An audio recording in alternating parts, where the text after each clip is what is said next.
BNP chairperson ও সাবেক প্রধানমন্ত্রী খালেদা জিয়াকে উন্নত চিকিৎসার জন্য শীঘ্রই বিদেশ নেওয়া হবে বলে জানিয়েছেন দলটির মহাসচিব মির্জা ফখরুল ইসলাম আলমগীর। খালেদা জিয়ার দীর্ঘ লড়াই সংগ্রামের বর্ণনা তুলে ধরে তিনি বলেন, বিশ্বের কোনো নারী নেত্রী গণতন্ত্রের জন্য এমনভাবে লড়াই সংগ্রাম করেননি। এই গৃহবধূ ঘর থেকে বের হয়ে এসে স্বৈরাচারের হাত থেকে দলকে রক্ষা করেছেন। আন্দোলন করে সেই স্বৈরাচার এরশাদের পতন ঘটিয়ে গণতন্ত্র পুনরুদ্ধার করেছিলেন। তিনি দলকে যা দিয়েছেন তা অনুসরণ করা দরকার। তিনি বলেন, সংগ্রাম শেষ হয়ে যায়নি, আমরা এখনো ভাসমান অবস্থায়।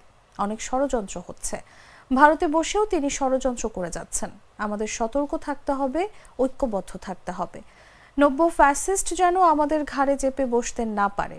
খুব শীঘ্রই খালেদা জিয়াকে চিকিৎসার জন্য দেশের বাইরে নেওয়া হবে জানিয়ে মির্জা ফখরুল দলের চেয়ারপারসনের সুস্থতা কামনা করেন। একই সঙ্গে তিনি বৈষম্য বিরোধী আন্দোলনে নিহতদের রুহের মাগফিরাত কামনা করেন।